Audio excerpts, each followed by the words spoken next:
Nous commencerons avec une conférence de Don Mathieu Santigne, qui est professeur à l'Université de Corse en langue et culture corse. Il est spécialiste du conte et des récits mythiques, président du conseil scientifique du parc régional et directeur de la FRES. Et par ailleurs, c'est un artiste confirmé, auteur, compositeur, interprète. Peut-être qu'on aura la chance d'avoir une petite chanson pour clore sa présentation. Et Don Mathieu Santigne va nous parler donc des récits mythiques traditionnels corses. Alors, il faut que je prenne le micro. Je vous prends celui-là. Non, c'est mieux celui-là, tu sais, tranquille. Vous m'entendez bien?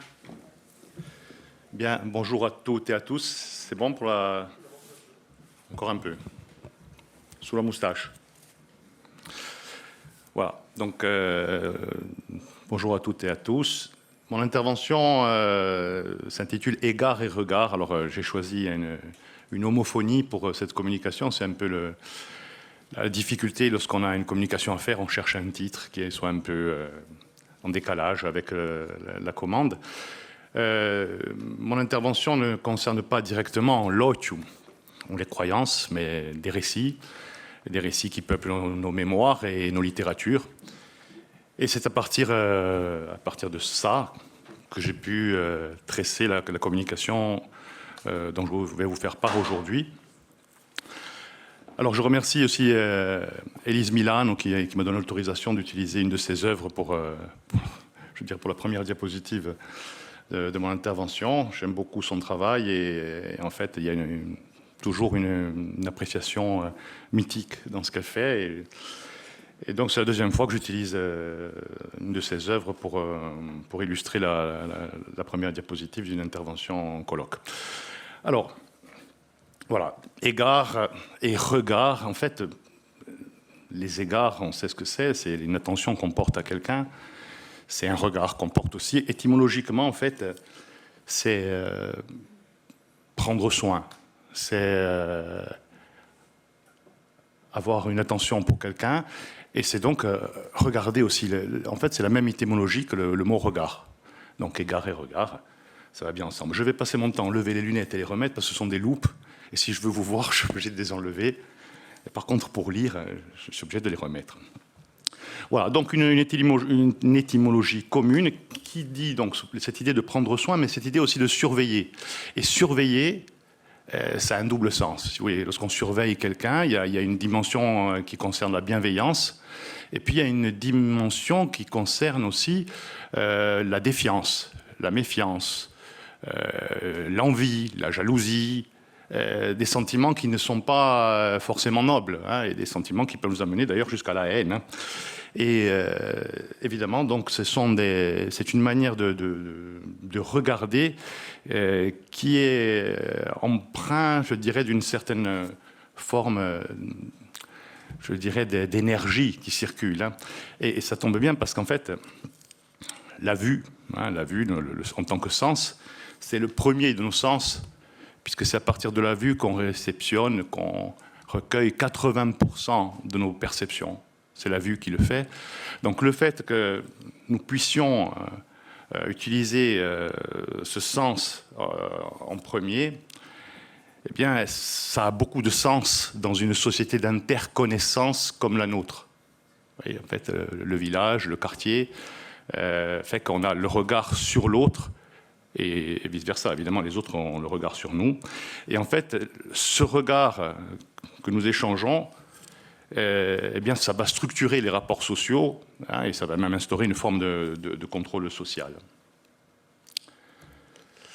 Alors, voilà, ces regards, ces égards, en fait, ils établissent des liens symboliques qui vont donner lieu à des croyances où le pouvoir magique de l'œil va opérer, dont un pouvoir qui va pouvoir être exorcisé aussi par des rituels, ces rituels dont on parle depuis hier et dont je ne parlerai pas aujourd'hui.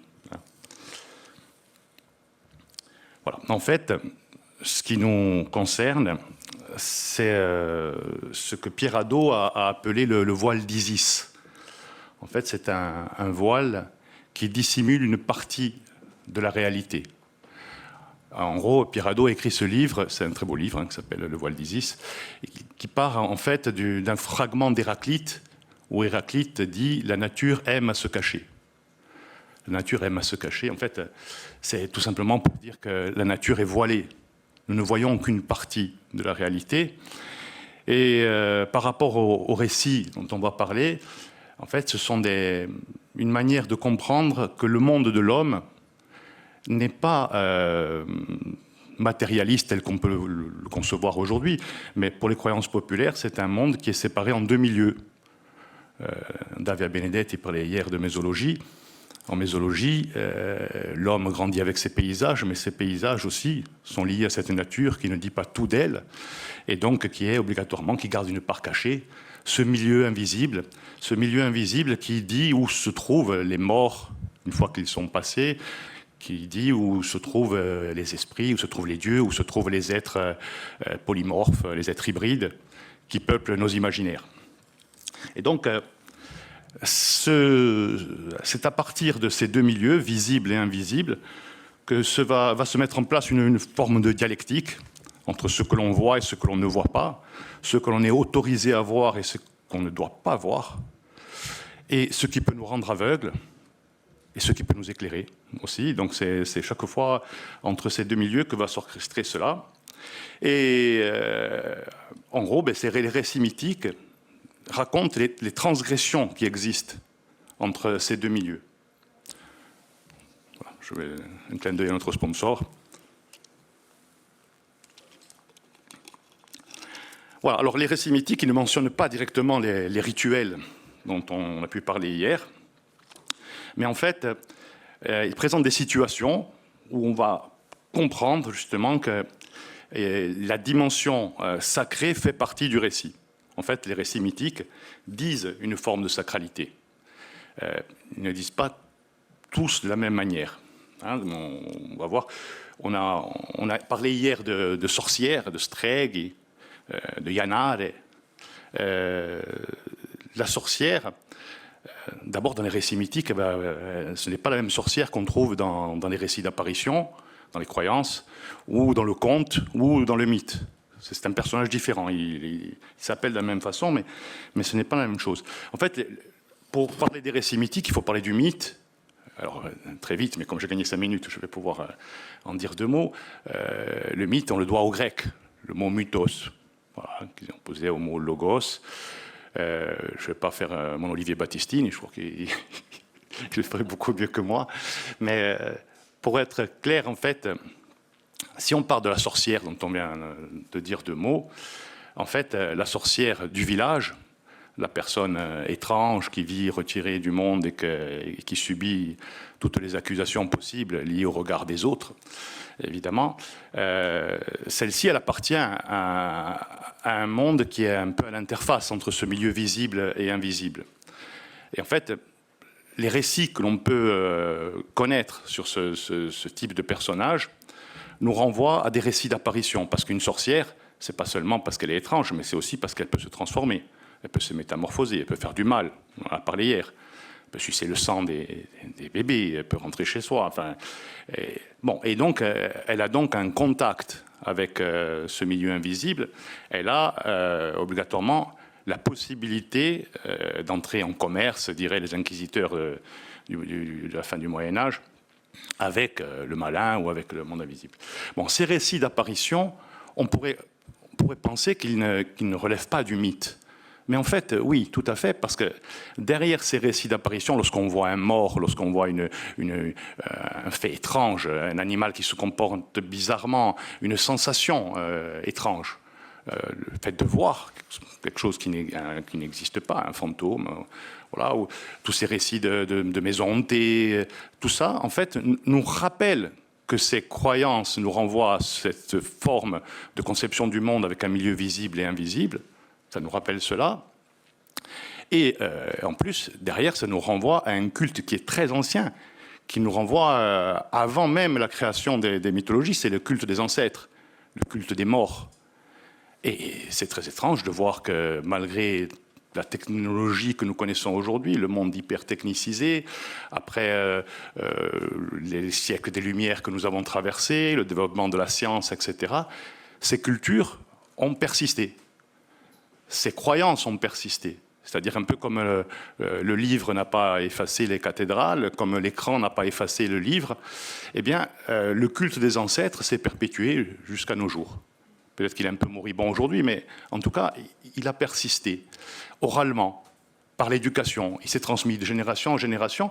Et donc, ces récits d'apparition ne sont pas des simples superstitions, mais simplement, ils sont habillés de superstition. Dans quelle mesure? Dans la mesure où justement ces récits d'apparition, en Corse, on les appelle i vincioni. Et finzioni, dedans vous avez le mot feindre. Feindre, ça veut dire que c'est faux, ça veut dire que c'est un mensonge, ça veut dire que toutes ces croyances sont fausses. Et ce regard-là sur ce qui est vrai, ce qui est faux, ce qui est juste, ce qui est laid, ce qui est beau, ce qui est vrai, etc. Toutes ces oppositions, ce sont les Grecs qui l'ont fait. Et justement, au moment où ils ont désacralisé cette parole sacrée qui était le mythos, pour en faire une parole de mensonge. Voilà, c'est le 5e siècle avant Jésus-Christ, c'est cette espèce de siècle des Lumières des Grecs avant l'heure, où, avec le développement du discours scientifique, médical, philosophique, etc., on va opérer une désacralisation de cette parole pour en faire une parole de mensonge. Donc oui, le mythe, d'une manière générale, pour les Grecs, une fois qu'il est désacralisé, ça représente une forme de discours mensonger, ce qui ne peut pas être démontré, ce qui n'est, etc. Donc évidemment, à Vincione, ce discours d'apparition, on retrouve cette dimension-là.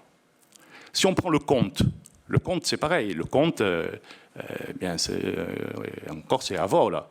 Et avola, ça vient du latin fabula. Et fabula, c'est la traduction de mythos. Donc encore une fois, c'est un discours qui est faux. On verra par rapport à notre sujet, précisément, en quoi cela peut être discuté. Et puis il y a la légende. Et la légende, son étymologie dit légende, qui mérite d'être lue, qui doit être lue, ça veut dire ça, légende. Mais qui doit être lu? Ce qui doit être lu au Moyen-Âge, qui lit déjà? Essentiellement les clercs. Et si ce sont les clercs qui lisent, ça veut dire ce qui mérite d'être lu, est un peu un discours autorisé sur le mythe. Et à ce titre-là, on retrouve le mythe platonicien, c'est-à-dire que Platon, ça a été le procureur du mythe de manière générale, tel que je l'ai décrit précédemment. Simplement, il a utilisé certains mythes pour faire passer ses propres idées. Et de ce côté-là, on pourrait voir que là, en fait, ce type de mythes-là, ce sont des légendes, parce qu'en gros, ce sont des mythes politiques. Ce sont des mythes qui ont un intérêt de prise de pouvoir. Voilà. Donc vous voyez, ces 4 récits, mythes, qui, pour moi aussi, en termes il manquait le mythe, pour moi, primordial, essentiel, fondateur, qui est un mythe cosmique, qui explique la création du monde, qui explique la création des choses, l'existence des choses, et qui nous renvoie justement encore une fois à cette nature qui se cache, dont on n'a pas les clés. Voilà. Donc, mythe cosmique ou cosmogonique, légende, plutôt mythe qui devient politique, le conte qui est une initiation véritablement à une vie d'homme ou à une vie devant envisager une prise de fonction, que ce soit en tant que roi ou que sorcier. Et puis les récits d'apparition. Donc ces 4 récits-là, j'ai pris un peu de temps pour les décrire parce qu'ils sont importants. Donc la sorcière, vous avez la sorcière des finzioni, des récits d'apparition, des croyances populaires. C'est la femme du village qu'on connaît, qui a un nom, etc. Ou dont on parle parce que ça se passait du temps de nos grands-pères, nos grands-parents ou nos grands-parents, mais il y a une mémoire. Mais c'est une véritable personne. La sorcière des mythes, c'est une déesse. C'est une divinité chnonienne. Elle gère l'entrée des grottes, elle permet l'accès au monde invisible ou pas, où elle se manifeste justement parce qu'elle transgresse ce milieu-là pour se montrer auprès de certains, dans certaines occasions, etc. Mais donc c'est pas du tout la même. Voilà. Et dans la légende, souvent, son image va être utilisée de manière littéraire, un peu entre la déesse et la sorcière du village, eh bien, on appelle les magiciennes, ce dont on parlait hier aussi.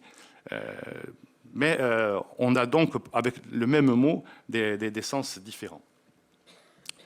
Alors, je parlais, moi, de récits mythiques dans ma communication pour les récits traditionnels corses, de l'oralité corse. Enfin, bon, j'ai commis une triple erreur en ce sens, parce que d'abord parce que les mythes de l'oralité corse possèdent très peu d'illustrations, mais c'est normal puisqu'il y a une transmission orale.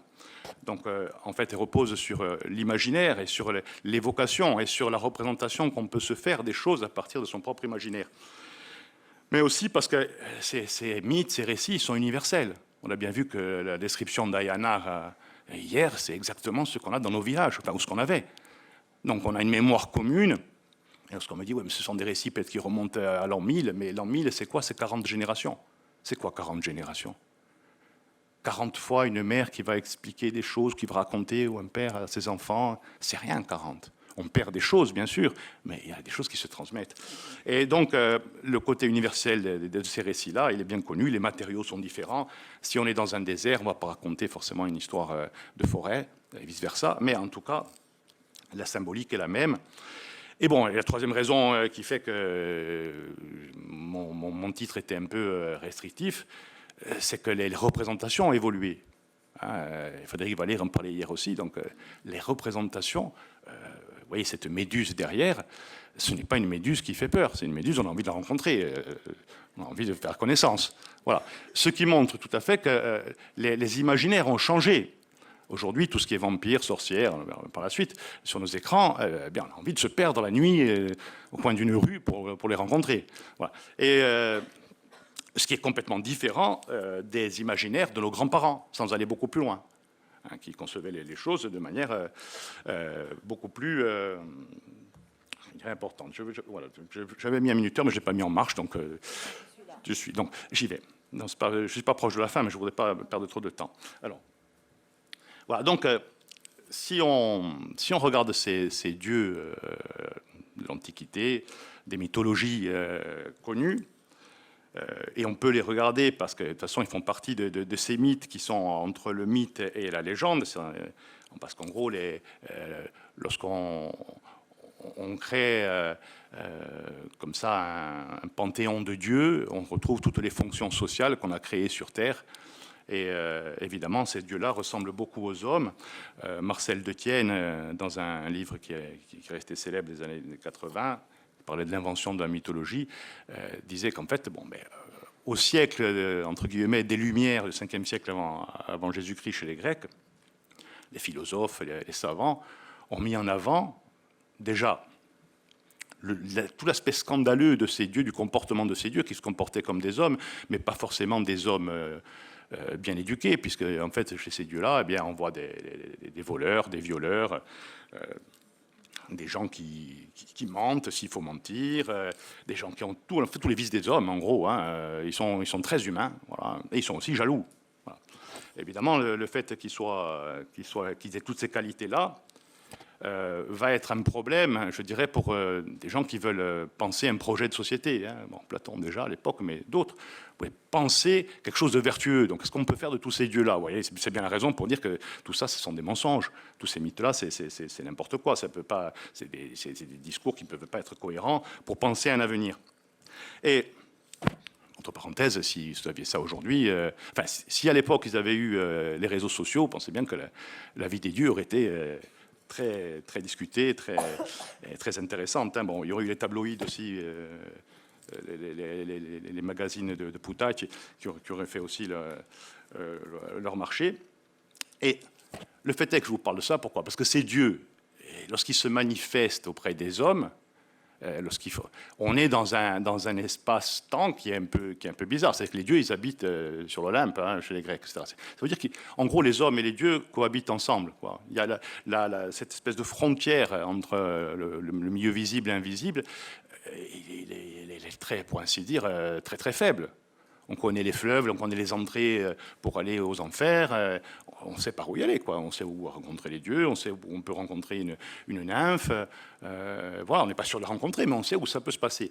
Donc, cette espèce de contact-là fait qu'en fait, tout ce rapport au divin, il est très humain et il est très lié aussi aux émotions, aux sentiments, etc.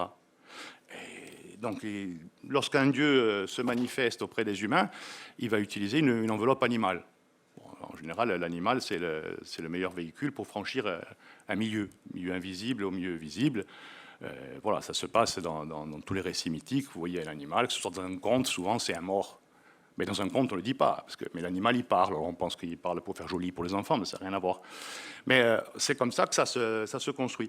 Donc, ces dieux qui se manifestent, qui se métamorphosent en animaux, ou qui métamorphosent les humains pour les aimer pour les connaître au sens de la chair, eh bien, en fait, en métamorphosant les humains en question, ils leur enlèvent la vue. Parce que lorsqu'on est transformé en arbre, bon, en animal, on peut voir, mais on ne voit plus avec ses yeux d'humain, on ne voit plus avec la vue de son propre corps. Donc on a cette espèce de rapport à la vue qui, à partir du moment où on est métamorphosé, d'un côté et de l'autre de la frontière de ce voile d'Isis, eh bien, on ne voit plus. On est peut-être aveuglé. Et ça, c'est un rapport à la vue qui est très intéressant, parce qu'en fait, comme les dieux sont jaloux, il suffit qu'un dieu trompe sa compagne, ou vice-versa, pour que cela entraîne une métamorphose pour se cacher. En fait, si un dieu se métamorphose ou métamorphose une jeune fille ou un jeune homme pour s'unir à elle, c'est pour ne pas être vu par son compagnon ou sa compagne. Le fait est qu'en faisant ça, évidemment, on comprend que si pour se prémunir de la jalousie, je dois m'enlever le regard, je dois m'enlever la vue, on voit bien le lien qu'il y a entre ce rapport-là, entre le rapport entre la jalousie, entre le fait de pouvoir voir une réalité ou se l'interdire. Alors voilà, en fait, dès qu'on transgresse un interdit dans les récits mythiques, eh bien, on peut ne plus voir. Alors dans les mythes, justement, on a des métamorphoses en animal, on a des métamorphoses en végétal, où on a des récits de pétrification, et on en a beaucoup. Ici, c'est le rocher d'Aspuzat, voilà, métamorphosé en rocher, en pierre.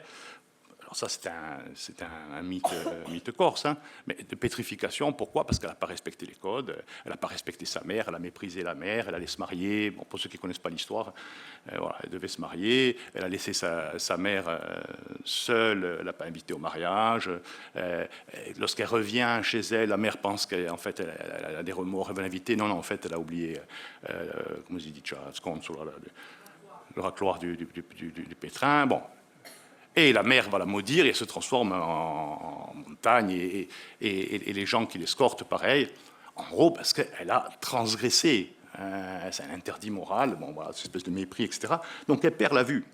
Et cette malédiction qui lui est jetée, qui va la pétrifier, liée à ça. Donc les mythes qui sont censés être des mensonges nous disent une vérité, c'est-à-dire qu'en gros, si on arrive à vouloir avoir un pouvoir sur les gens, que ce soit par amour, par désir, ou que ce soit par vengeance, que ce soit par sentiment d'abandon, etc., c'est que les sentiments peuvent pétrifier. Voilà. Et en pétrifiant, on s'approprie l'autre. On essaie de le dominer, on essaie de l'aliéner, quoi. Voilà. Soit parce qu'on le méprise, soit parce qu'on l'aime, mais parce qu'on l'aime pour soi. Et bon, là, c'est un peu de psychologie de comptoir, mais en fait, voilà, on en devient aveugle. On devient aveugle parce qu'on veut posséder, et en voulant posséder, évidemment, on se retrouve dans une situation d'incomplétude manifeste. Impossible. Dans 3 minutes, c'est impossible, même en accélérant, c'était rien. Hein. On a le temps, hein, enfants. Vous pouvez me dire qu'on a le temps. Alors, je vais aller un peu plus vite, mais je ne peux pas aller très vite, parce que j'ai encore rien dit. Alors que Pierre Hadot, dont je parlais tout à l'heure, en fait, il a mis en place 2 rapports au monde. Un qui est porté par Prométhée. Prométhée, c'est celui qui a volé le feu pour le donner aux hommes. Mais en faisant ça, en fait, c'est vrai, d'un côté, il a apporté la technique, etc. En fait, c'est le symbole de tout le développement des techniques, des technologies. Mais aussi, c'est le symbole de cette volonté de s'approprier le monde, de posséder le monde, et en cela, de prendre le pouvoir. Et ce rapport au pouvoir-là, il est malsain. Voilà. En gros, la seconde manière d'être au monde, c'est la figure d'Orphée. Et la figure d'Orphée, bon, lui, c'est un musicien, voilà, c'est un artiste, il prendra plus de 3 minutes pour dire les choses, mais c'est comme ça.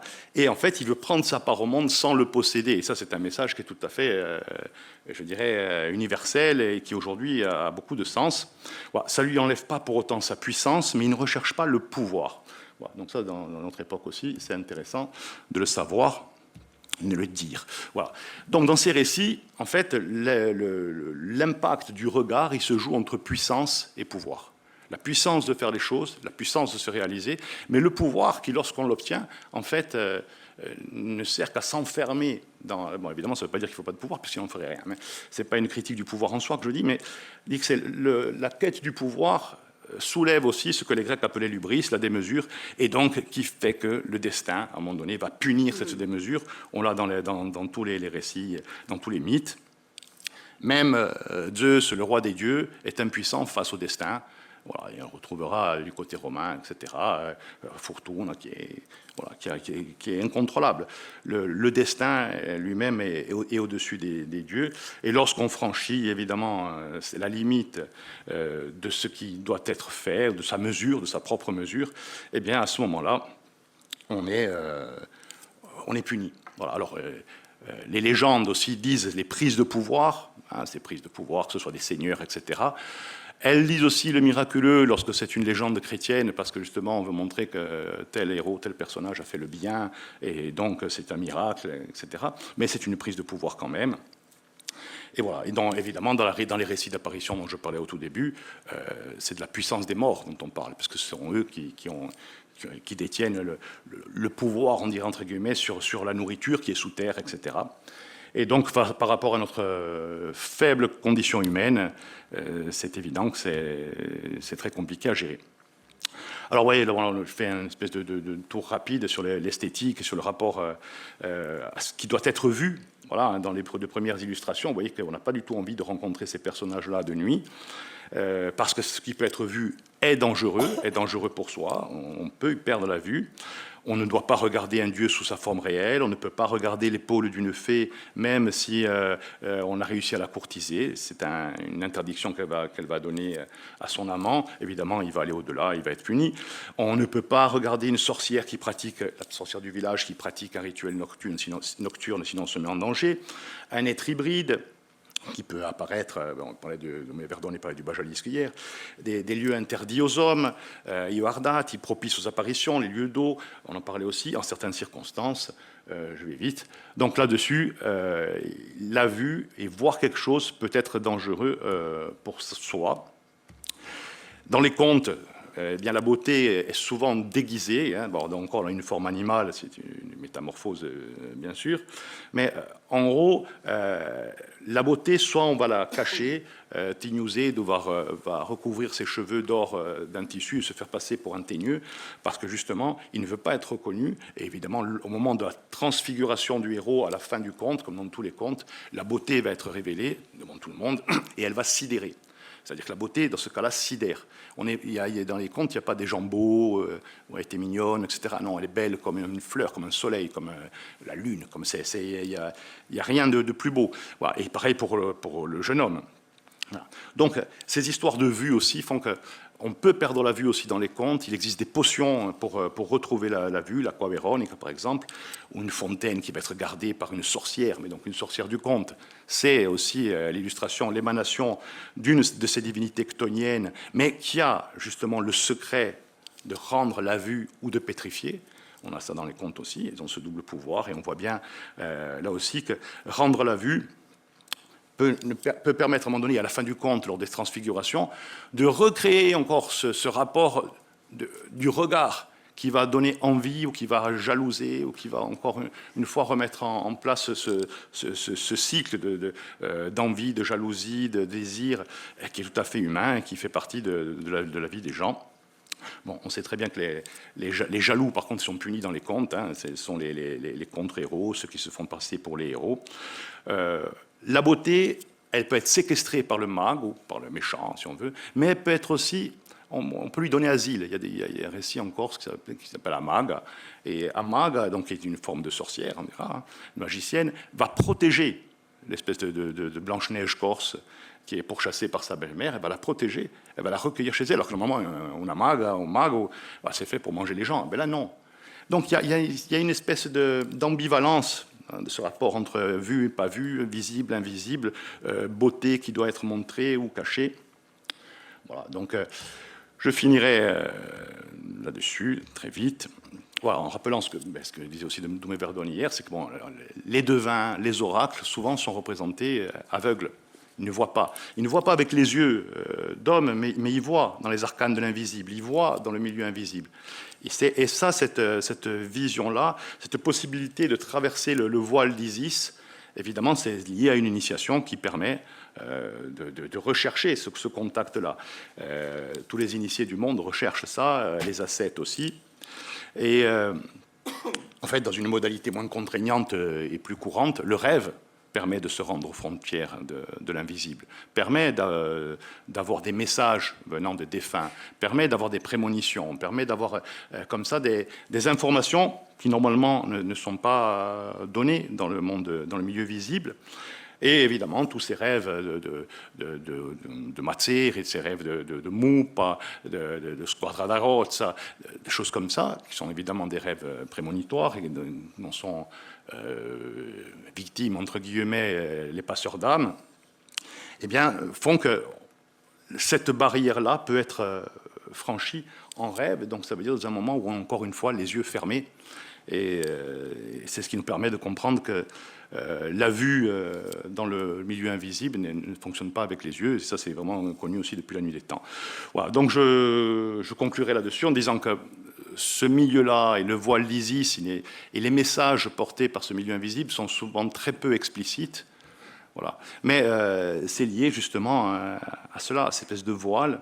Et malgré le temps et malgré les civilisations qu'on passait, ce voile-là a gardé sa texture, même si on peut considérer qu'aujourd'hui, il commence à s'effilocher sérieusement. Merci.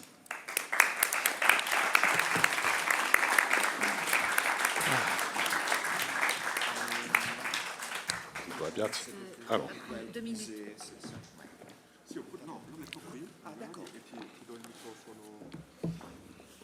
Là.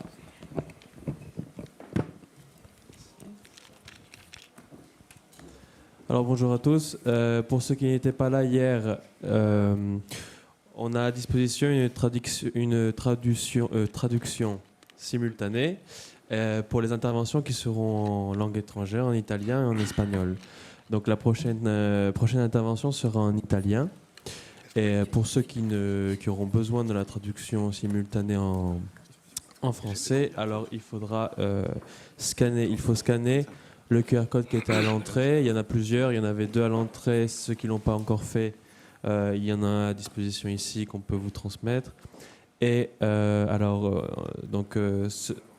voilà, vous choisissez ensuite. Alors une fois que vous avez fait le QR code, il faudra choisir la langue voulue. Donc vous mettez, il y a des barres des tâches en bas et dans la barre interprétation, vous cliquez et vous mettez votre langue, français, et terminé. Et puis ensuite, avec les écouteurs, on entend directement la traduction. Voilà. Je vous remercie. Ceux qui ont besoin du QR code, vous me le dites. On le fait passer, ouais. Ouais.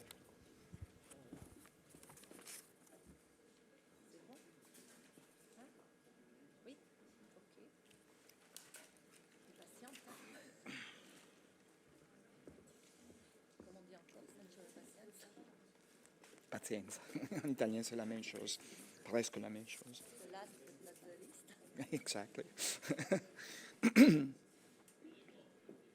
parlez français aussi? Un peu. J'ai un français un peu pauvre de pure résistance. Donc, je peux comprendre, je peux lire, bien sûr, mais parler avec des difficultés parce que j'ai un niveau A2, B1, mais un peu saisonné. C'est simple, donc quand on ne le parle pas. Ah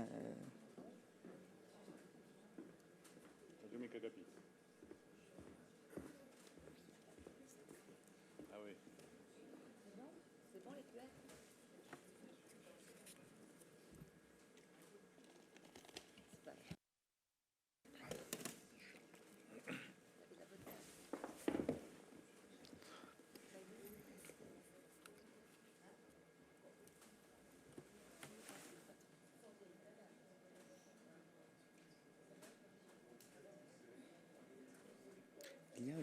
un peu faible. J'espère que je peux lire. Non, non, merci, j'ai les lunettes, j'ai les lenses. Mais non, c'est jeune, mais j'ai les contact lenses. Donc les points, c'est ces points-là avec les lumières qui sont un peu voilà, faibles, mais pas de problème. Je pense que...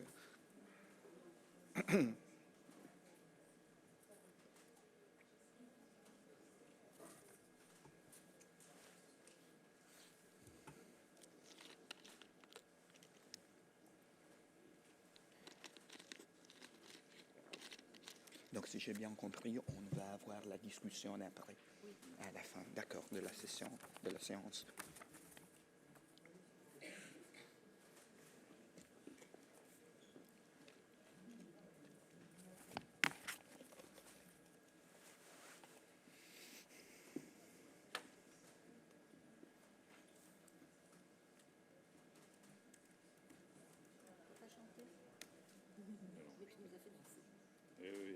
Je chantais, tu vois. Et maintenant, 10 minutes. Alors,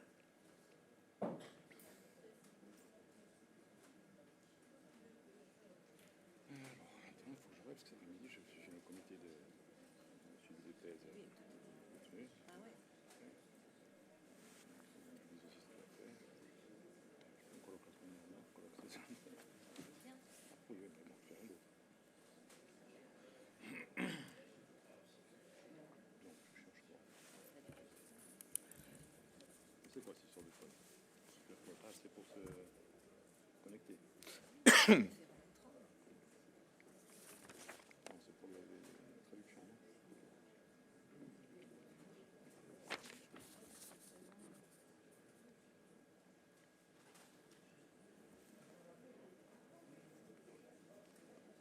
Bien, nous allons continuer. Nous avons le plaisir d'accueillir Giulio Iacoli, qui est professeur associé Pas de problème.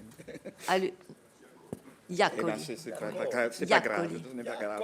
Je ne savais pas que je passais un examen de langue. Giulio Iacoli. Ah, là, ça me stresse. Pas de Giulio problème. Iacoli. Giulio, voilà, Giulio, qui est professeur associé à l'Université de Parme et spécialiste de littérature comparée et de sociologie au XXe siècle, en particulier la littérature culturelle, et qui est directeur de nombreuses revues, et qui prépare actuellement un ouvrage sur Dino Buzzati, Buzzati, et qui va nous proposer une communication. Alors, je ne vous lirai pas le titre en italien, j'avais prévu, mais bon, là, j'arrête. J'ai été, comment ils disent les jeunes, clashés. Donc, je vais donner la parole à Giulio. Merci beaucoup. Bonjour à toutes et à tous. Mes réflexions porteront sur des éléments de géographie, de géographie littéraire régionale, et donc je vais parler en italien. Provvedo subito a restringere il campo del mio intervento rispetto al titolo che trovate sul programma. Mi concentrerò in particolare su alcuni effetti di presentazione allusiva, riaffioramento o segnalazione incidentale di elementi che appartengono al soprannaturale all'interno della letteratura sarda di lingua italiana degli ultimi decenni. E questo facendo leva su un fenomeno rilevato a suo tempo da Cristina Lavigno, la quale, introducendo il suo studio linguistico-letterario del Novecento sardo, Narrare un'isola, del 1991, si riferiva a ragioni di una persistente regionalità tematica che occorre indagare. Mi pare che l'affermazione descriva bene anche la costanza con la quale le diverse ondate di scrittura che si sono succedute lungo il Novecento e oltre si sono rivolte a uno spazio regionale popolato da motivi, figure, temi, mai completamente addomesticati e pertinenti allo studio delle tradizioni popolari, a ricerche di ambito folclorico e antropologico di lunga data. Queste appaiono ben recepite in due atti fondativi della letteratura sarda moderna. Le tradizioni popolari di Nuoro, 1895, raccolte e raccontate da Grazia Deledda, e sulla sua scorta nell'introduzione alla Sardegna, di cui consiste Miele amaro del 1954 di Salvatore Cambosu. Straordinario impasto di fiction e non fiction, raccolta di brevi narrazioni e antologia di forme espressive popolari e poetiche desunte fra secoli antichi e modernità dalla vita regionale.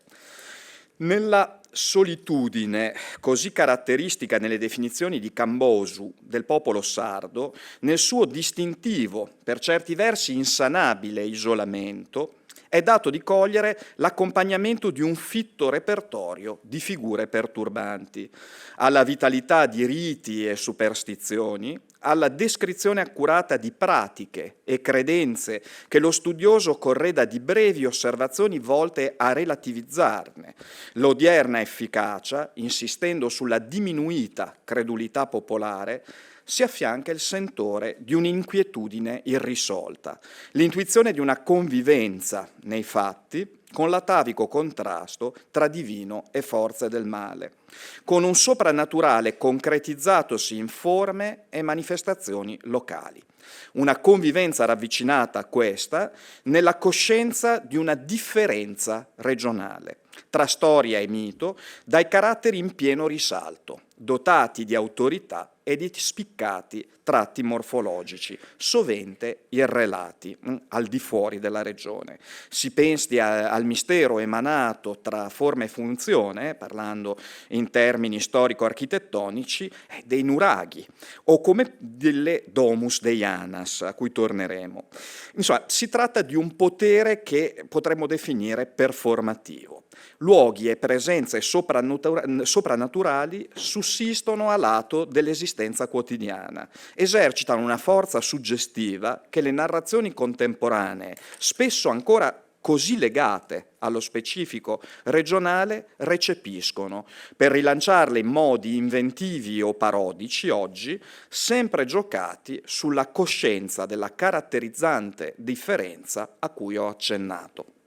Così, nell'introdurre dall'interno, dopo secoli di narrazioni esogene della Sardegna e demistificate per esempio nei propri assunti esotizzanti o propriamente colonialistici da uno squisito libello Raccontar fole di Sergio Azzeni del 1999, nel raccontare appunto dall'interno figure e fenomeni di stregoneria, Deledda e Cambosu possono valersi di una familiare ironia, di elementi di dubbio e di demistificazione, frutto di un sorridente e rispettoso sguardo ai modi di pensare della propria gente, così Deledda, o della coscienza, già tutta orientata al quadro antropologico del secondo Novecento, delle irrimediabili trasformazioni e del mutato orizzonte di senso in cui tali residui di credenze popolari si inseriscono, così Cambosu.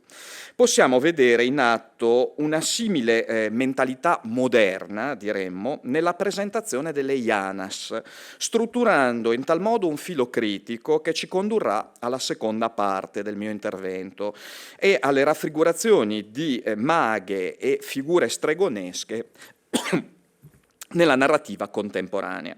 Deledda intreccia la presentazione incidentale delle Janas, cito, certe piccole fate per lo più malefiche, chiamate anche Sasbirgines, le vergini, le intreccia a un procedimento dubitativo. Le loro case, scrive, e cito, si crede siano tuttora abitate da animali mostruosi, sosirribios, e come certe grotte della montagna si crede che talune mettano capo, cioè sfocino all'interno. Sì, vado vero un secondo. La loro presenza si lega a un più ampio motivo descrittivo, con il quale, in una seconda parte di un capitolo intitolato Superstizioni, credenze e medicine popolari, l'autrice introduce convinzioni millenarie, notizie di malanni procurati e rimedi portentosi, impiegando proposizioni ipotetiche se per esempio un cavallo è colto da colica, se volete assicurarvi sull'affetto che una persona nutre per voi e via dicendo.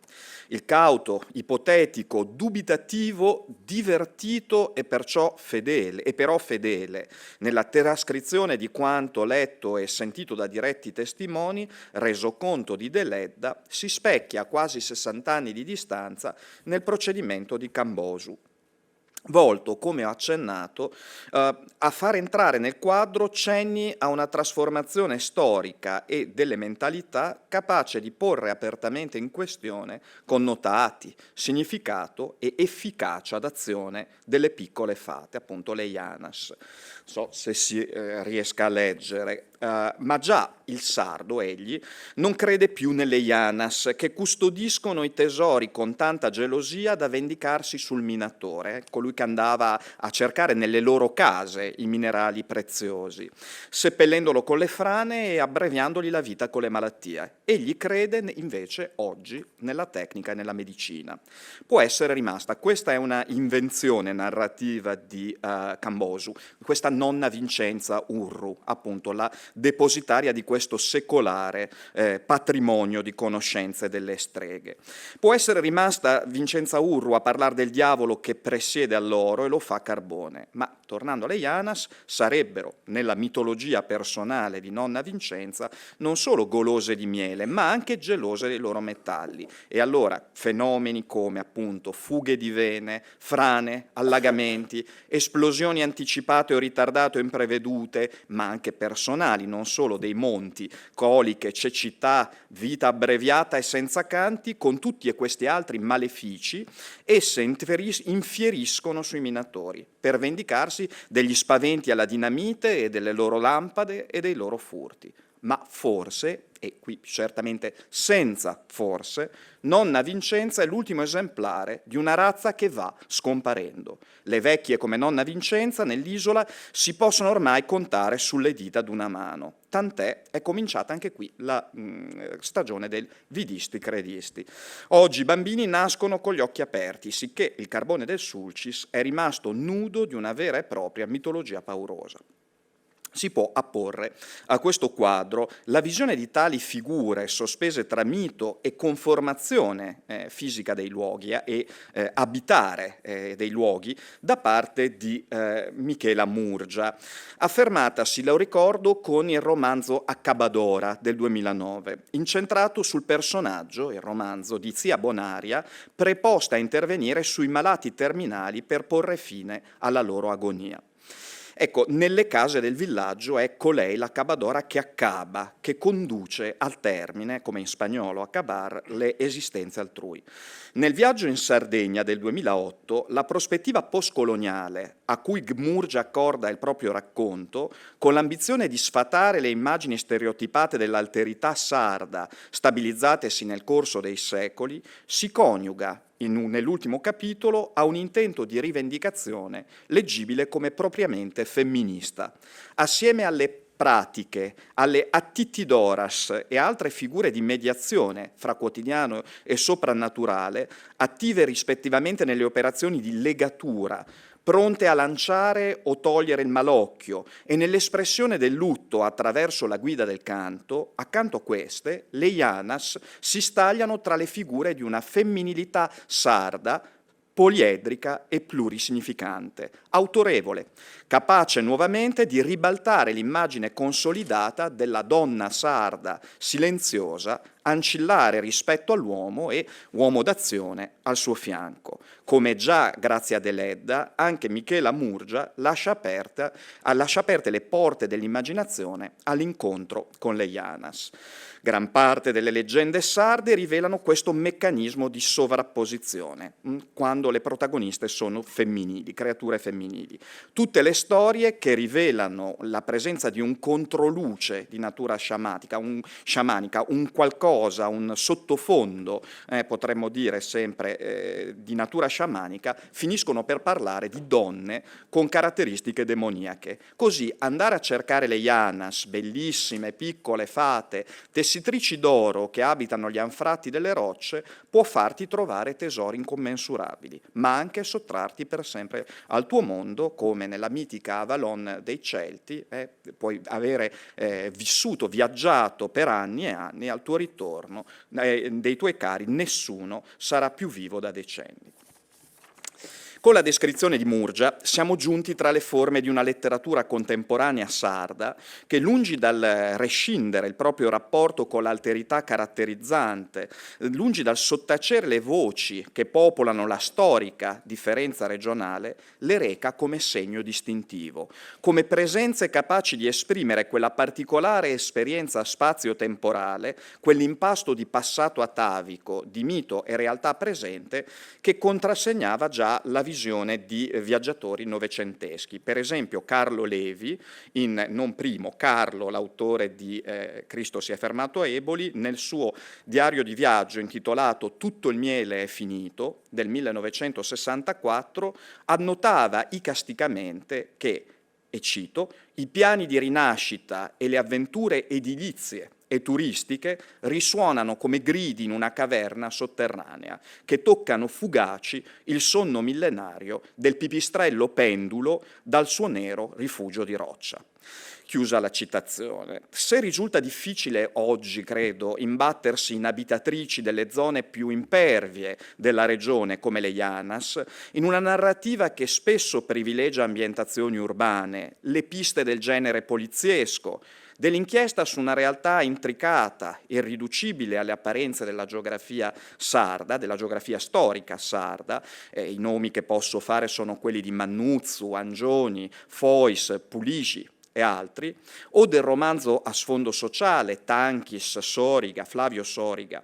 Appaiono invece particolarmente significative le emersioni del soprannaturale a diretto contatto e a contrasto con il racconto di vita quotidiana in città, con un mondo urbano, si direbbe, spogliato di poesia, dei legami con la fantasia e i saperi magici che si annidano nel profondo della storia regionale. La costruzione di uno dei capolavori di Sergio Azzeni, il racconto Bellas Mariposas, l'ultimo che ha scritto nel 1985 ed è stato pubblicato dopo la scomparsa dell'autore, regge questa costruzione su più assi retorici. Nella narrazione dell'adolescente Caterina, raggiunge vette di sbrigliata inventiva linguistica, basata su una lingua mescidata, sospesa tra un uso dell'italiano sommario, la registrazione viva di un sardo campidanese, anch'esso modernizzatosi, e l'impronta di un gergo giovanile, un rap, si è detto, dalla periferia cagliaritana. Ancora, nella descrizione denuncia per sua voce, per la voce dell'adolescente Kate, di un mondo familiare di quartiere, nell'immaginaria ma ben riconoscibile periferia di Santa Lamenera, insostenibile, ricorre Azzeni a un iperrealismo che spesso incorpora tratti comico sgangherati, grotteschi e pecorecci. La compulsiva brama sessuale degli adulti viene presto a proiettare lunghe ombre di disillusione sullo spazio immaginativo, sulla purezza dei sentimenti delle giovani protagoniste, Kate e l'amica e vicina di casa Luna Cozzas. Infine, nel tono dominante di una realtà fuori e dentro il quartiere, avvertita come dura, estranea, priva di sviluppi, il racconto fa irrompere tratti di effettiva inverosimiglianza, come la finale anagnorisis, il riconoscimento del rapporto di sorellanza fra Kate e Luna, o come la calata della coga, Aleni, dalle campagne nel cuore del quartiere, nel momento di massima tensione espressa dalla narrazione, ovvero l'inseguimento di Tonio, l'innamorato mio, come dice Kate, da parte di un piccolo gangster, Gigi. È un inseguimento che ci viene descritto con apprensione dalla stessa Kate. Guardiamo in maniera più ravvicinata la scena dell'arrivo della coga, di questa figura streghesca, a Santa Lamenera. È tutto scritto, lo vedete, come una specie di appunto canto, rap, improvvisazione rap potremmo dire, senza segni di interpunzione. E come ho pensato, Madonna mia, è apparsa all'angolo di piazza Sirboni con via Viligerto a Genore Crocorigas una donna bellissima che alzava al suono di un tamburello e di una chitarrina, una ballerina con 3 lunghe trecce nere che saltavano a destra e a sinistra quando lei volava, battendo i piedi uno contro l'altro a 1 metro di terra. Giravano come eliche quando la ballerina roteava la testa e saltellavano quando la testa di lei tremava e le mani si lanciavano al cielo. E ancora aveva occhi verdi come l'acqua marina davanti al capo e sorridenti, denti bianchi e scintillanti, ed ecco un altro particolare appunto soprannaturale: 8 gatti neri con una macchia bianca intorno all'occhio sinistro, balzavano in aria e facevano strane figure attorno alla ballerina, invitando il volo dei pipistrelli e dei piccioni, e saltavano, scusate qua ho sbagliato, uno sulla groppa dell'altro fino a 8 e poi partivano in direzioni diverse. E ancora la ballerina danzava e la nana con la chitarrina ha cominciato a gridare: correte gente a vedere, correte gente ad ascoltare, è arrivata Leni, la Koga, legge il futuro, il passato e il presente di uomini, donne, bambini e animali. A libera offerta e balla per voi le antiche danze di Arbarei. Correte gente a vedere, scusate anche qui mi sono sbagliato, correte gente a ascoltare la Koga che conosce il passato, il presente e il futuro del mondo e di ognuno di noi. Correte gente a vedere, correte gente a ascoltare. Ecco, i tratti terribili della figura stregonesca, il suo richiamo a secolari pratiche capaci di tormentare a lungo gli abitanti dei villaggi, come quella per esempio delle surbiles, si è accennato forse ieri a qualcosa del genere, le surbiles intente a succhiare il sangue dei neonati, raccontata in maniera tesa e inquieta da un documentario omonimo, Surbiles, di Giovanni Columbu nel 2017, questi tratti terribili vengono a essere addomesticati e smussati. Viene a essere proposta una natura quotidiana, potremmo dire, della maga, che viene a predire il futuro ai malcapitati del quartiere, dando loro risposte secche e tremende, forse ben reminiscente delle maghe, si direbbe senza peli sulla lingua, che imperversavano sulle televisioni private italiane fra gli anni 80 e gli anni 90, ancora una volta in questo legandosi a una godibile vena trash del racconto. Resta del rimando al demoniaco contenuto nella Koga, nella figura della Koga, come attestata dalla tradizione, il particolare dei gatti neri che vorticano intorno a lei, intorno ad Aleni, nel momento in cui sta per effettuare le proprie predizioni. È un particolare con il quale Azzeni proietta il lettore in una piena surrealtà quotidiana, peraltro ponendo un problema di traduzione impegnativo all'autore dell'adattamento, del bell'adattamento dal racconto, e cioè Bellas Mariposas di Salvatore Mereu del 2012.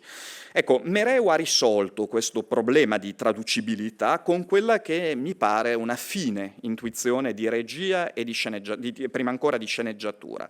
Un gatto nero che viene a essere portato a riva da Cate Luna durante una delle loro nuotate alla spiaggia cagliaritana del Poetto ricompare in questa scena dell'arrivo della Koga in quartiere, ospitato dalla carovana della strega, ispirando nelle 2 giovani l'idea che per ragioni inspiegabili, forse un segno del destino, si tratti del medesimo felino. Ricordo che il primo racconto di Azzeni, dello scrittore, dell'84 si chiamava Arai di Moniu e si proponeva come una riscrittura di un'antica leggenda sarda. Ora, con il titolo Il demonio è cane bianco, lo possiamo leggere insieme all'ultimo racconto, appunto a Bellas Mariposas, in un'edizione che porta il titolo appunto di Bellas Mariposas. Non si dimentichi, peraltro, che uno dei romanzi chiave, dei romanzi della Grazia Deledda Matura, La madre, del 1920, regge su apparizioni, sogni, incantamenti dagli effetti deleteri e in particolare regge sulla presenza fantasmatica del vecchio prete del paese, in odore di anticristo. Costituisce in tal modo l'immaginario raccolto da Deledda, ma in particolare il romanzo La Madre, costituisce per gli scrittori che si sarebbero avvicendati a raccontare il mondo sardo una suggestione imprescindibile, come fra gli altri appunto la stessa Michela Murgia e Marcello Fois, a cui già mi sono riferito.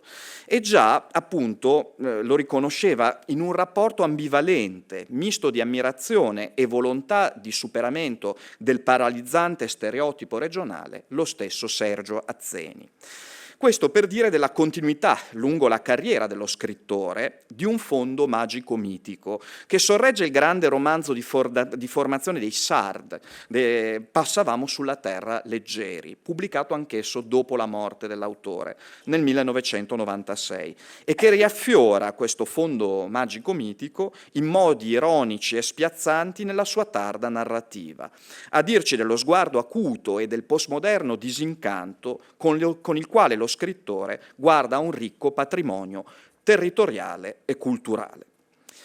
Possiamo, davvero andando verso la conclusione, accostare al caso di riaffioramento, di coesistenza della stregoneria con un mondo nel quale la stessa possibilità di soprannaturale viene a essere assorbita in una disillusa e deprimente realtà quotidiana, come lo troviamo in Azzeni. Possiamo accostare, dicevo, un racconto recentissimo, 2 giorni, 2 notti, di Gianni Tetti, del 2021.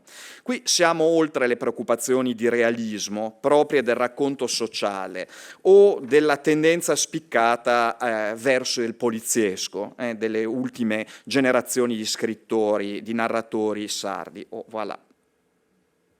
Ma comunque proviamo ad andare avanti fino a Tetti, scusate.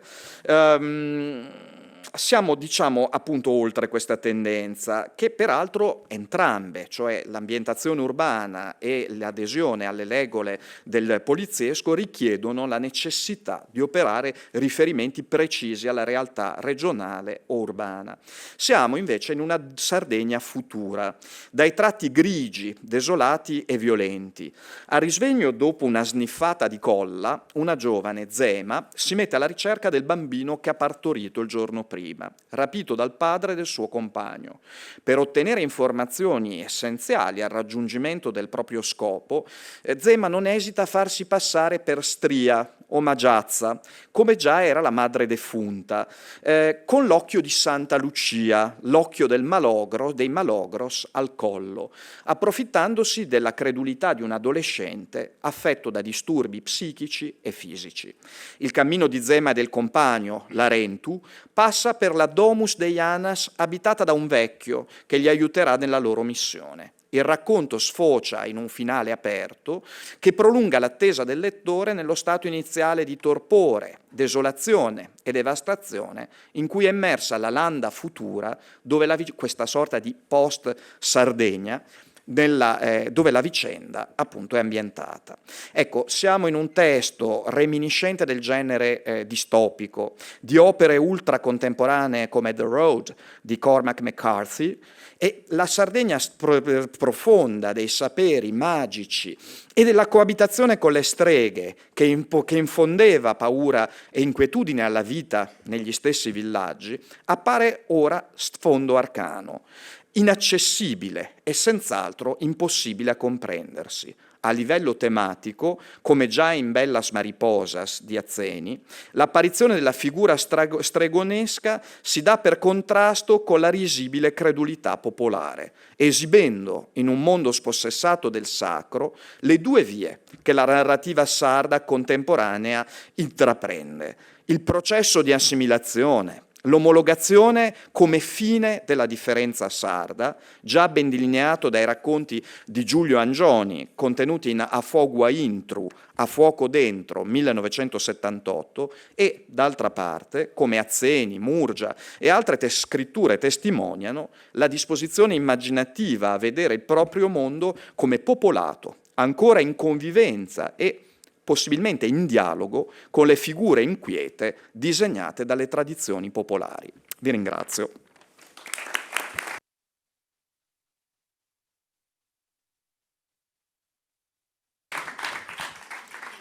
Merci beaucoup. Alors, nous allons passer aux questions. Oui, Benjamin, s'il te plaît. Oula, voilà.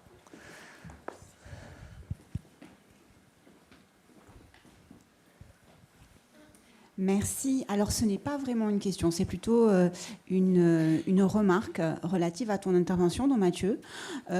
Tu as évoqué le pouvoir de l'œil, le pouvoir de pétrifier, et tu as fait une remarque avec humour et humilité en disant que ce que tu disais était peut-être une analyse de comptoir. Pas du tout, en fait. Bien au contraire, je pense que c'est une analyse qui s'inscrit dans une réalité tout à fait clinique. Parce que tu as évoqué donc, le pouvoir de l'œil jeté de manière malveillante, méchante, pour induire la prise de pouvoir sur l'autre. Tu as évoqué les dieux qui pétrifient pour pouvoir posséder sexuellement. Et en fait, on s'aperçoit, on sait aujourd'hui que c'est justement ce qui participe de la culture du viol et qui fait que moins de 1% des violeurs sont en prison. Pourquoi ? Parce que justement, ce regard, ce désir de posséder, cette violence fait que les victimes de viol sont sidérées, sont pétrifiés. Donc on voit effectivement que Mutos, l'histoire fausse, n'est pas si fausse que ça. Et finalement, c'est ce qui permet aux prédateurs de prendre possession de leurs victimes, donc en les violant. C'est pas tant une affaire de sexe, mais une affaire de prise de pouvoir. Et ça, on sait que c'est une réalité donc clinique qui est particulièrement bien développée par les travaux de la docteure Muriel Salmona, psychiatre et spécialiste des violences faites aux femmes et aux enfants. Et donc, voilà, je te remercie pour avoir parlé de ça.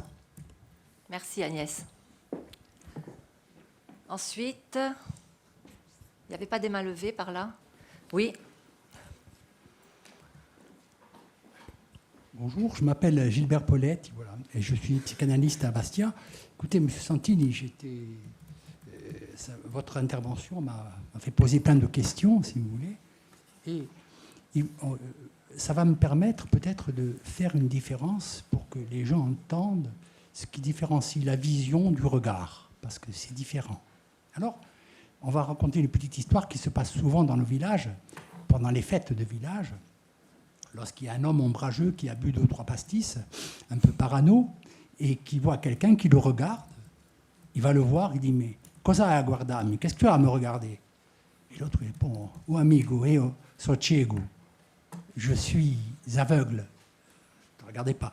Parce que les aveugles peuvent avoir un regard. Alors, toute la dimension du regard et que le regard, notre propre regard, nous échappe, de même que notre propre voix. Pour nous regarder, il faudrait qu'on s'arrache les yeux et nous voir, mais ce n'est pas possible. Hein ? Donc, nous sommes toujours en quête de ce que nous échappe, comme ça. C'est un manque fondamental. Ça fait partie de ce que Jacques Lacan appelait les objets petit a. Hein, quelque chose qui nous... Et vous avez ensuite parlé d'Héraclite, et la nature a tendance à se cacher, à peu près ça, aime à se cacher, vous disiez. Eh bien, vous avez raison, il y a quelque chose qui pèse sur nous et qu'on appelle le réel. Ce réel est une des 3 dimensions de ce que Lacan appelait les anneaux borroméens, où il y a le réel, le symbolique et l'imaginaire. Alors, je fais une petite digression parce que c'est important quand même.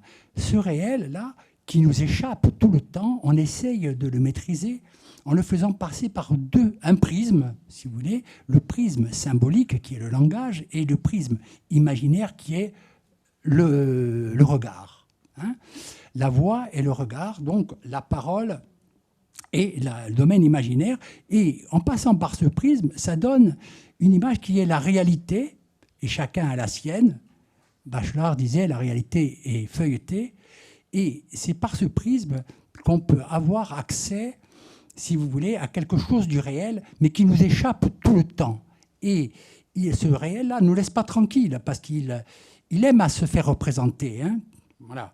Je vous donne un exemple. C'est Beauvert d'Aragon, c'est que le ciel, pour lui, se fit lourd, il s'assied dans cette campagne et ferma les yeux pour toujours. C'est très beau. Le réel, c'est la mort qu'on ne peut pas faire rentrer ni dans notre système imaginaire, ni dans notre système symbolique. Personne n'a fait l'expérience de la mort. Et donc, ça nous travaille tout le temps. Bon, je ne vais pas monopoliser la parole, puis j'ai d'autres questions. Il y a la question de la vérité que vous avez soulevée, qui est très importante aussi. Et la transgression aussi.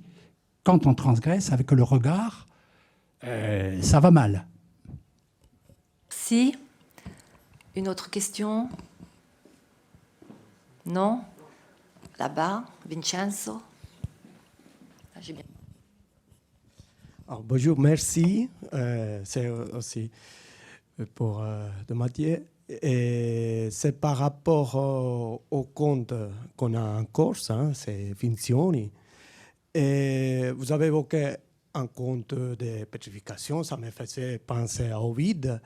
Et ensuite, vous avez évoqué aussi la présence de la bonne magicienne, hein, la magicienne bienfaisante, ce qui me faisait rappeler à l'Orlando Furioso, à Melissa, Logistilla, tous ces genres de magiciennes qui protègent. Et voilà, comme en Sicile, on a cette empreinte de la littérature chevaleresque, hein, on pense à l'opéra des Pupi. Je voudrais savoir s'il existe aussi en Corse cette empreinte de la littérature chevaleresque sur les contes populaires de la Corse. Merci. Alors, je ne suis pas un spécialiste de littérature, comme je ne suis pas un spécialiste de psychologie. Je suis anthropologue. De ce point de vue-là, du point de vue de la mémoire, je disais 1000 ans, c'est 40 générations. Voilà. Dès qu'on dit cette phrase, on se rend compte que, en fait, c'est très court. Et ça veut dire que l'imaginaire, il se transmet.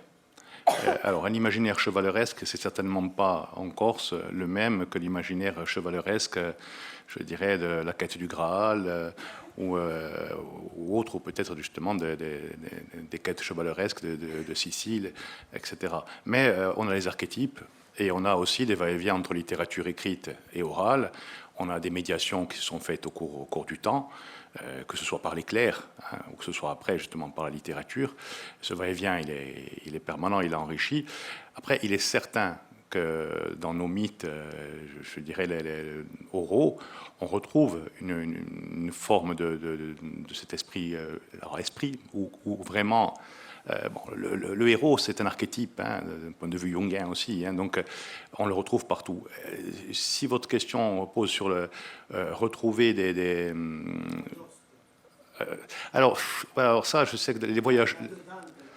Voilà. Non, mais alors, les voyageurs du 19e siècle en Corse ont retrouvé, on dit, des extraits vraiment des classiques connus de mémoire, hein, orale, par des bergers qui pouvaient réciter l'Arios, qui pouvaient réciter Virgile, qui pouvaient réciter certainement, peut-être, ou pas. Parce que c'était la littérature aussi, même, c'était des récits de voyage. Donc, honnêtement, je ne sais pas. Je sais qu'il y a des traces. On est obligatoirement habité par ça. La culture corse, on est pétri. Notre imaginaire aussi, certainement. Mais je ne pourrais pas répondre précisément à votre question. Voilà. Merci. Fabien ? Oui, moi très rapidement, je voulais vous remercier tous les deux parce que je trouve que vos communications entrent vraiment en résonance. On est passé de la Corse à la Sardaigne. Il était important aussi pour nous d'avoir une évocation de la Sardaigne. Et c'était un voyage géographique de la Corse à la Sardaigne puisque les problématiques finalement restent un peu les mêmes. C'est savoir comment le récit répond au réel ou substitue le réel pour expliquer certaines choses. Et pour avoir un peu travaillé sur la question sarde, mais à travers le cinéma, j'ai beaucoup aimé la communication de Giulio, puisque on a vraiment cette évocation des figures magiques dans le récit, du passé au futur, et l'évocation de ce récit dystopique à la fin de ta communication c'était très intéressant. Et encore une fois, on retrouve la femme toujours au milieu de ces récits, avec des fonctions différentes, que ce soit en Corse ou en Sardaigne. Voilà, c'est simplement une petite remarque et merci beaucoup pour vos deux interventions qui avaient vraiment du sens dans ce colloque. Merci.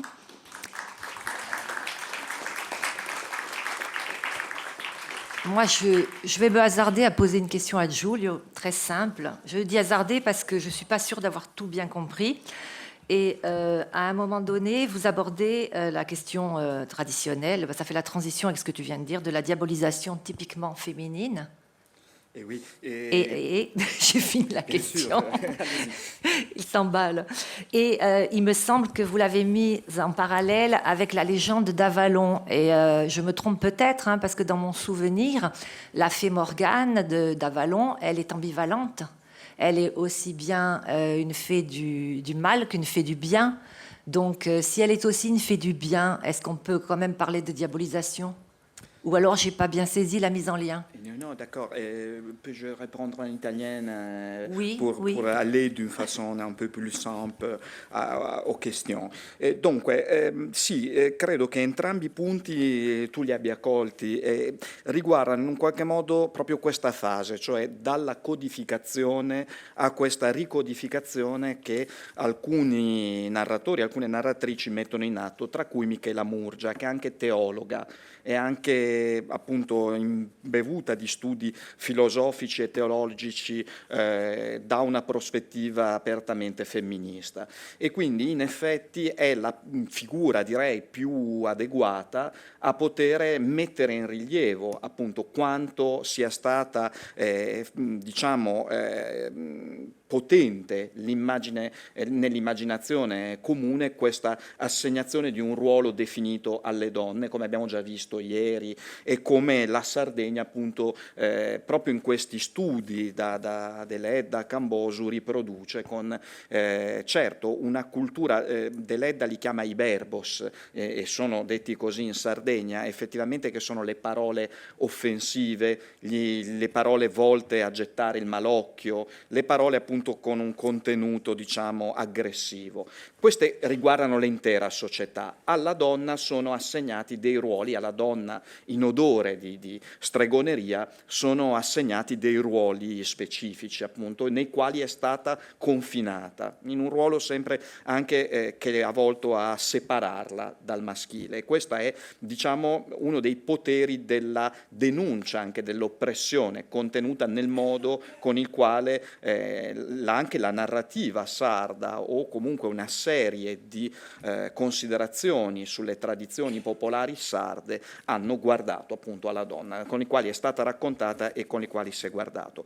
L'accenno Avalon credo sia proprio appunto visto in questa chiave ambivalente da Michela Murgia, proprio perché si tratta di una possibile regressione, no? Una specie di immersione nel sogno, nella fantasticheria che ci sottrae al presente, alla fine appunto del misterioso e del magico nel quale siamo sprofondati con la modernità. Però al tempo stesso se ne può trarre appunto questo potere magico di fare il bene o di fare il male che naturalmente ci conduce a dimenticarci di noi, a una fase per così dire davvero dolorosa anche di stacco dalla vita, ma che al tempo stesso può convivere nella suggestione, nel paragone di Murgia con questa benefica immersione in un tempo e in uno spazio altro che sono quelli appunto del mondo fatato di Avalon.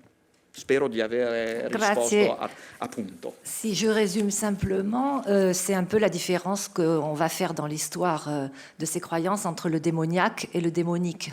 Oui, voilà. Peut-être, oui, je pense ça. Il y a une autre question, oui. Davia. Simplement vous remercier pour cette mise en résonance de deux territoires et de deux dimensions, l'une littéraire et l'autre mythique. Je voudrais peut-être demander à Don Mathieu, merci pour ce brillant exposé et de nous avoir ouvert sur cette connaissance de la réappropriation du monde. En quoi finalement ces mythes et ces récits légendaires et tout ce que tu as évoqué pourrait-il être réapproprié aujourd'hui et dans quelle mesure ça amènerait un nouveau lien social, cette réappropriation, avec peut-être de nouveaux outils, je ne sais pas, du numérique ou autre? Alors, en tant que professeur, j'encadre des thèses qui concernent justement aujourd'hui la transmission avec les outils que nous possédons. La thèse qui est actuellement menée par Ilia Valleca, elle concerne les routes de San Miguel et à la clé, comme moyen de valorisation, il y a un webdoc. Donc on voit qu'on est dans le technique, mais en même temps, on est dans la médiation aussi de savoir et comment est-ce qu'on peut se l'approprier. Auparavant, Agatha Nigoli avait fait une thèse aussi sur la manière de transmettre ses récits à distance avec les outils du numérique en utilisant les techniques du transmédia. Bon, alors techniquement, il y a des outils. Socialement, comment est-ce qu'on peut se réapproprier ça? C'est à la fois simple et compliqué. C'est-à-dire qu'il faut démonter la machine. Voilà. Soit on considère que le mythe, c'est une histoire pour les enfants. Et même Platon raconte en disant ça, il n'arrivait pas à s'empêcher de réutiliser des mythes pour son propre discours. Ce que je dis, bon, c'est ce qui nous fait le lien avec la légende qui est politique. Obligatoirement, c'est un mythe qui est instrumentalisé pour un pouvoir en place ou un pouvoir de conquête. Donc ça, c'est bien de le savoir. Ça nous permet aussi de nous éclairer sur notre histoire passée, parce que le légendaire d'un territoire dit ces rapports de pouvoir entre territoires, entre seigneurs, entre églises et rebelles, dit souvent chez nous les Maures. Donc on a cette possibilité de se le réapproprier, artistiquement aussi, bien entendu. Pour les contes, ce sont des récits universels, donc on les retrouve partout, avec une symbolique qui est identique, liée aux archétypes jungiens dont je parlais tout à l'heure. Pour les récits d'apparition, en fait, c'est ce qui nous permet d'adhérer ou pas à cette histoire de voile d'Isis. Est-ce que notre monde est uniquement matériel? Est-ce qu'il est uniquement rationnel? Ou est-ce qu'il est spirituel? Est-ce qu'il engage des croyances autres, en Dieu, ou aux dieux, ou aux esprits, ou à ce qu'on veut? En tout cas, quelque chose qui est invisible. Voilà. Et nous, en Corse, évidemment, on a une culture chrétienne, on a une culture païenne. Elle s'enchevêtre, on l'a vu, et puis par rapport à l'occhio, c'est une évidence. Et en tout cas, c'est toujours... voilà. Alors, si ce n'est pas un regard, du coup, porté, c'est au moins une vision sur ce milieu invisible